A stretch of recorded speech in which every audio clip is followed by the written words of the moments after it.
it's our tradition. If we may recite the full weight test of the things we think, say, or do, is it the truth? Is it fair to all concerned? Will it build goodwill and better friendships? Will it be beneficial to all concerned? Well, hello everyone. It's great to see everybody here. It's great to be back on my home turf outside of Philadelphia, and thanks for attending. Talking about countercyclicality and banking is probably not top on your list of things that you want to know about, but I thought it would front end the presentation with the key point about a public bank. There are two main benefits of a public bank. And a public bank is basically owned by either the state or municipal government. But the one is that it's got a lower cost basis for money, and that's typically passed on to the people or the businesses that take out loans. And I'm going to go through a number of examples of those. But the key thing that stands out for me is that you have the ability with a public bank to make any sort of recession, especially the one that we just went through in 2008, 2009, 2010, and other parts of the country, they're still feeling the effects of it. But you can create a soft landing with a public bank because they're counter-cyclical. Precisely when private banks start shutting off their credit for a variety of reasons, but it has to do primarily with capitalization issues and liquidity. But precisely when private banks are shutting off the credit. And we all know what happened in 2008. Lines of credit disappeared. The amount of loans that you could take out shrunk by quite a bit. And a lot of people had to put their business credit onto credit cards because lines of credit were just not available. But my point is that it's those times when there's a credit contraction in the economy which a public bank can address. And the Bank of North Dakota, which is the only public bank in the United States, successfully navigated through that credit contraction, and I've got some numbers and things to show you with regards to that. So that's the key benefit of a public bank. And now I'm going to talk a little bit more about public banking in general, as well as specifically with the Bank of North Dakota. If I can get this to work.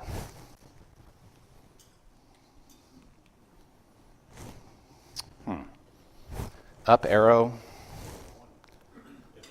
Okay, got it. Okay, so I'll talk a little bit about oversight and governance, the special relationship with community banks that the Bank of North Dakota has, some of the financial details, and then the summary. What do these examples have in common? First of all, we've got the Bank of North Dakota. In North Dakota, they just are building out an economic development or public finance campus. And as you can see from the list on the right, these are all the different entities, both state as well as federal, that will be housed there when that campus is built out later on this year. And these are rent-paying entities which basically are paying the Bank of North Dakota for use of the space in this campus. This is a one-stop economic development shop. Now, Pennsylvania is about the size in terms of geography as North Dakota. My question to everyone here is there a place that business owners or bankers or whomever can go to in terms of economic development to meet with these types of entities in this particular state at a single location? So this is what North Dakota this is how they're directing their economy, by putting in place the infrastructure to better meet their business community's needs. Another example, Green Bay, Wisconsin, Green Bay Packers, they incorporated in 1923. Remember, the question on the table is, what do these all have in common? They issued common stock, 3 issues, 1923, 1935, and 1950, and they have 300,000 stockholders. Chattanooga, Tennessee, in 2010, went live with a 1 gig internet network servicing thousands of businesses. And Grand Forks, North Dakota is the home of the largest flour mill in the United States. And then finally, Sonoma Clean Power. I used to live in Sonoma. Sonoma Clean Power is a new organization over the last few years. They have over $20 million in cash looking for a home because they have been so successful in terms of sourcing clean power for the community that they've not only expanded their local purchasers of that from Sonoma County to now include Mendocino County, but they are now on the flip side of it, and they're spending this $20+ million in terms of how to consume that electricity with electric cars, et cetera, which consume the clean power that is being generated.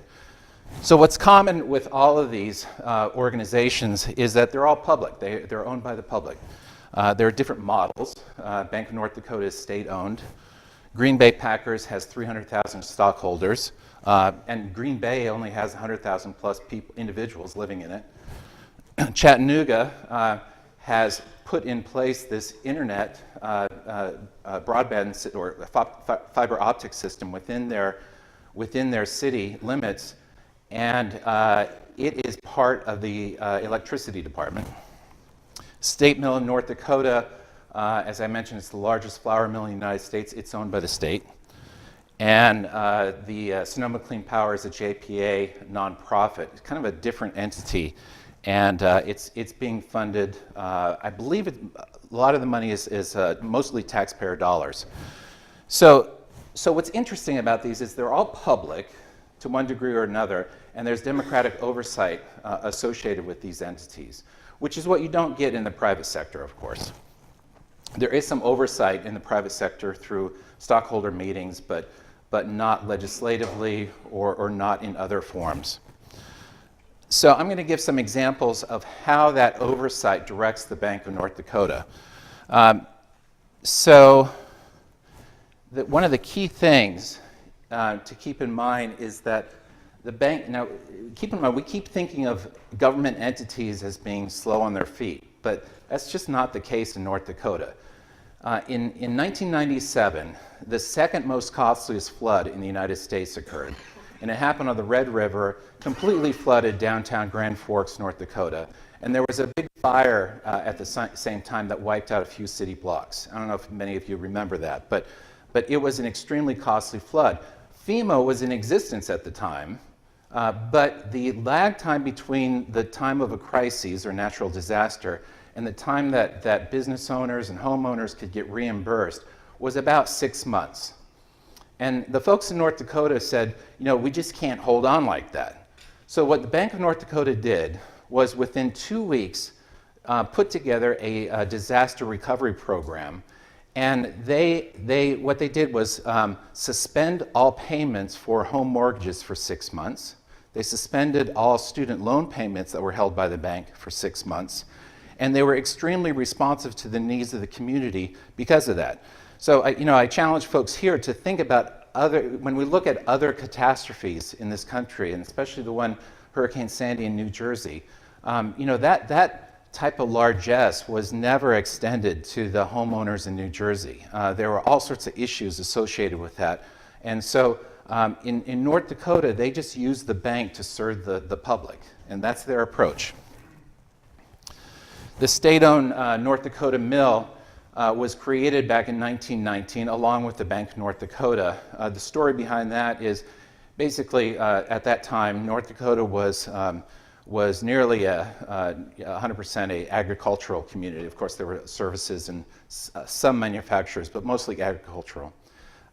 So the large conglomerates at the time were the railroad industry, as well as in the banking industry. And the banking industry was primarily controlled out of Minneapolis. What happened was the market for wheat was glutted in the mid-19-teens, and so the railroads, which owned the mills, stopped purchasing the wheat. And so you ended up with farmers who had produced all this wheat, but they could not sell it into a market. So many of them ended up foreclosing, or ended up not being able to pay their mortgages. The banks in Minneapolis foreclosed on them, and so guess who bought their land at rock bottom prices? It was the railroads. So there was a very large nonpartisan movement. It was very much of a populist movement called the Nonpartisan League that came out of this situation, and what they did was They won a number of elections across the state, including the governorship. And in one bill, they established the Bank of North Dakota so they would no longer be dependent upon outside issuers of credit. And they also created their own state-run flour mill in the same bill. And so they didn't want to be dependent upon the railroad industry. So these two institutions are in existence today, and the flour mill keeps expanding because they're coming out with a number of different new products. The Bank of North Dakota, you should know, is also funding the creation of other flour mills. Philadelphia Macaroni, located in Philadelphia, has a number of different loans out through the Bank of North Dakota. And about 5 years ago, they took out a loan to build a mill that essentially competes with this particular mill. So even though you have a state-run institution, the Bank of North Dakota, funding the expansion of the flour mill, it's also funding the creation of a new flour mill that would compete with the state flour mill. So they don't look in terms of competition. They recognize that if they can fund this Philadelphia Macaroni flour mill, it's going to create jobs, it's going to be beneficial to the community, and so of course they fund it. A brewing company, the reason why I mentioned this is I was out in Santa Rosa, the North Bay area, earlier this year, and I was talking with a brewery owner who needed about $1.5 million to expand his brewing company. Now, keeping in mind, whenever you, there are probably some manufacturers here, whenever you have a hard dollar production environment, like a brewery or a manufacturing site, you've got, when you expand, you have to expand so you have excess capacity. You can't do it incrementally year by year. You build out significantly, and that's a tremendously high cost. So for a brewery to do this, it's going to be $1 million plus dollars. The brewery I mentioned in Santa Rosa could not get a loan in California. They had to go to a bank in North Carolina to fund the expansion of their brewery in Northern California. In North Dakota, what they do is not only source the loan through the bank, but the bank also acts as the deal maker. So you've got, I've talked with a number of executives in Bank of North Dakota, and what they do is, their rule of thumb is you get everybody in a room, sit down around a table, and figure out who's going to be responsible for what piece of the deal, and then come to agreement. That's their person-to-person approach to business, and it's quite effective. So in North Dakota, they do have, municipalities do have a half-penny sales tax, and that's discretionary, and so the bank can arrange with the municipal leaders to have some of that sales tax revenue to be applied as grants to buy interest rate for the expansion of this case of a brewery. And the reason why that's important is because, as I mentioned, a manufacturer may be running at 100% of their manufacturing operation, but when they build out, they're only at 30 or 40% utilization rate. It's going to take 3 or 4 years for them to fully utilize what they just purchased. They don't want to be paying interest on the loan amount for the entire 100% of the build out. They'd much rather just pay a portion, and so that's the kind of arrangement that the Bank of North Dakota made with in this particular instance. Western North Dakota is very dry, and for a number of years it was water trucks that were hauling the water throughout the state, and particularly for the oil and gas industry. It was a private company that was hauling the water. The state of North Dakota decided to create a Western North Dakota Water Authority, and they requested the Bank of North Dakota to fund a water pipeline. The loan was for $50 million, and so there was quite a heated set of hearings between private industry, which wanted to continue to haul water, and the public infrastructure build out, which was a much more efficient way of delivering the water. The problem with the trucks on the road is that it chewed up the roads. And they were having a hard enough time with North Dakota winters and the increased traffic out there because of the oil and gas development. And so they ended up putting in this pipeline, which was funded by Bank of North Dakota.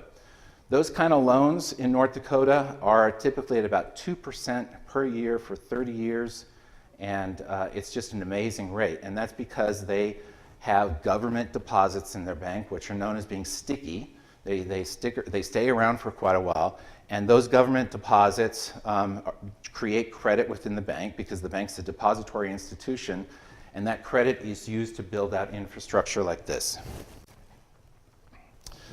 This is a very interesting example because what happened in 2011 is with the passage of Dodd-Frank, which in my book was a kind of a win for the Wall Street banks because the same straitjacket was put onto community banks and the compliance costs went through the roof. For those of you in community banking, you know what I'm talking about. And those compliance costs took money directly off the bottom line. You're hiring people to ensure that there's compliance with Dodd-Frank, particularly on the retail side of the business. So the Bankers Association of North Dakota now I'm talking about the Bankers Association, went to the state legislature, requested the state legislature to pass a law for the Bank of North Dakota to get into the home loan mortgage origination business. Because they did not want to have that business, but they did not want to have that business go to 1-800-WELLS-FARGO. Because what would happen then is all of a sudden Wells Fargo, as we know, steals accounts. I used to work with Wells, when I was with IBM, Wells Fargo and B of A were my accounts. Cross-selling is the name of the game, particularly with Wells Fargo, and we've seen the headlines this past year about that. So they certainly didn't want to have the home loan be originated with Wells Fargo. And so what they did was make an arrangement with the Bank of North Dakota so that essentially a finder's fee could be provided to the community bank that came up with this particular loan or came up with this particular mortgage opportunity. The Bank of North Dakota did the origination. The deal was done, and as I said, the finder's fee goes back to the community bank. This kept the business in North Dakota. It did not go out to a large national bank.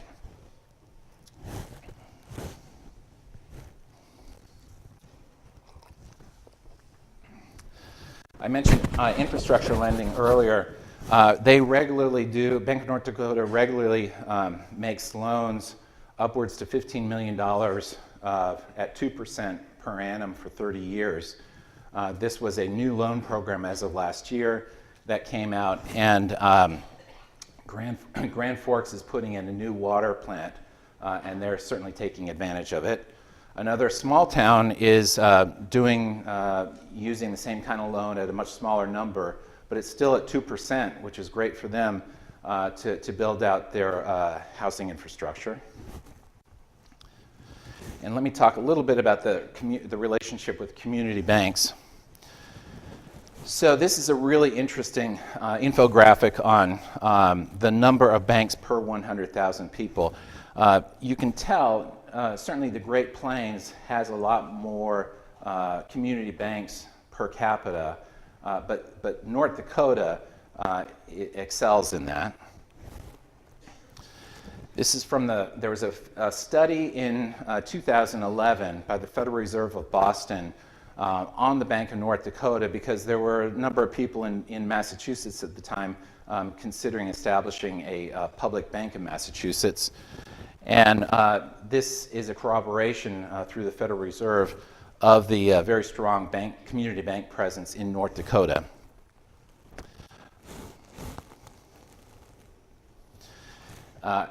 What's interesting about the approach that the Bank of North Dakota takes with community banks is that when a community bank is going after some lending business that it exceeds their maximum lending number, as well as it may be too constant, it may put their loan portfolio, make their loan portfolio too concentrated, The Bank of North Dakota will partner with that community bank, will fund what is not going to be funded by that community bank. And as I said earlier, they'll do the deal. They'll bring in other banks that want to participate in that loan. Now, this is something that is done throughout the United States, but it's not done with the state bank. It's typically done with other bankers' banks that are typically owned by community bankers. But I want to point out that the issue that banks have that really constrains them is the amount of capital that they have. And even if you have a banker's bank which does loan participations like the ones mentioned here, you still run into the very difficult problem of how do you get more capital on your balance sheet in order to support the increased loans that are also being put on the balance sheet. North Dakota, because they have a public bank, they have a DBA in place. It's the state of North Dakota doing business as the Bank of North Dakota. So you could make the case that all the assets of the state could go on the Bank of North Dakota's balance sheet. They don't do that, but my larger point is that capital is not nearly the issue, or access to capital is not nearly the issue in North Dakota as it is with bankers' banks throughout the rest of the country.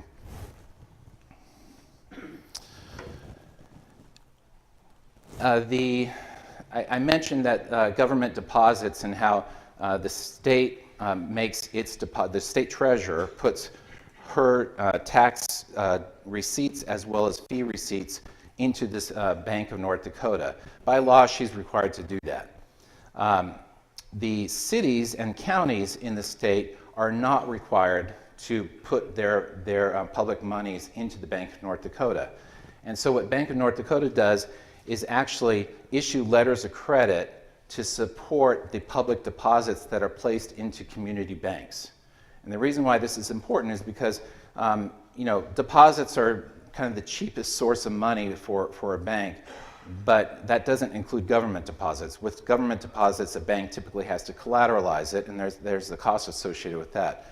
Well, when you get a letter, when a community banker gets a large deposit from a local municipality and then receives a letter of credit from the Bank of North Dakota as collateral, you end up lowering the cost of that deposit and improving the overall balance sheet for that particular bank. This is from last year's annual report. For those interested, this year's annual report will be coming out within the next couple weeks. But you can see there's quite a few billion of public deposits that have been deposited in these community banks throughout the state. The Bank of North Dakota has a deposit base of about 6 or 7 billion right now. But a good chunk has been directed towards community banks, as I mentioned earlier. Liquidity was a huge issue in 2008 for banks, and Bank of North Dakota was active in terms of buying loans off the balance sheets of community banks. Remember I mentioned the credit crisis in 2008 earlier, and how banks had to either get more capital, or they needed to sell off their loan base. Bank of North Dakota was actively purchasing that loan base in order to improve the balance sheets for community banks. That's what I mean by the countercyclical nature of a public bank. Because their balance sheet is typically so strong, they are able to intervene and support community banks at the very time there's a credit contraction. A couple financial details. This is the loan growth in North Dakota with the Bank of North Dakota. It's upwards to I think it's about $5 billion right now. We'll see with the numbers when they come out. This is the loan portfolio, so it's about $5 billion right now. Student loans are not growing as fast as commercial loans because student loans have been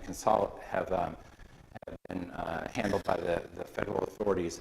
But what's interesting about Bank of North Dakota, BND came out with the very first student loan in the late 60s in the entire United States. a very innovative position on their part.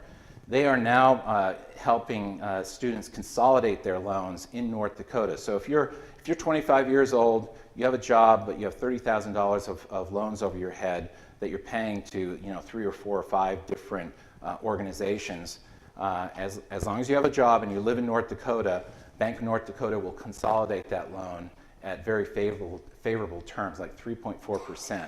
And so it's again, they're using their mission, which is to serve the people of North Dakota in a very unique way, and they're certainly helping out students. This might be difficult to read, but this is from the Federal Reserve report. Ignore their headline. I think most bankers would give their eye teeth to have an ROA approaching 2%. And it's a little higher than 1.55 right now, but these are powerful. This essentially is a metric that measures the efficiency of the bank. And the bank is highly efficient according to the ROA, return on assets.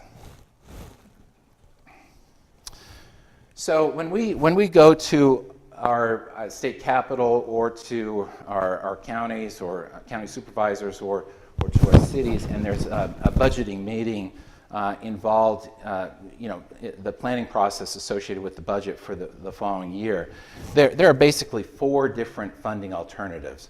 One is you either increase taxes or cut the existing budget as a source of funds. You float a bond as another alternative, but a lot of counties and cities are bonded out. You could sell public assets. The state of Arizona sold their state house and is renting it back. The state of Indiana sold I-80, which was built out as a public works project in the 50s. They sold I-80 and rented it back. Or you could be the city of Chicago and sell your parking lot franchise and rent it back, and then be subject to the whims of I think it was a Goldman Sachs arranged organization that started increasing the parking fees significantly. So that's not necessarily a good alternative to take. Or you could raid pots of money, typically transportation budgets that were set aside. So those are the same 4 sets of choices that the people in North Dakota have. But they have a 5th alternative. They just give themselves another option. The examples I gave to you are all things that were funded by their public bank. So when they're looking at their budget, whether there's money left aside to help fund a old folks home or IT infrastructure for a hospital, things that are beneficial for the public, they don't need to use tax revenue to do that. They use credit that's created by the bank to fund that. And right now, if you run the numbers, we're talking about $5,300 per capita of public credit that is being used by the Bank of North Dakota to further the interests of the people in that state. In Pennsylvania, I know there are loan programs in existence. It is true that government does loan money, but that money typically comes from government, federal government, or other pools of money, or it could be from taxpayer revenue. Government, or typically Pennsylvania or any other state, typically does not use the public credit the way that the North Dakota does.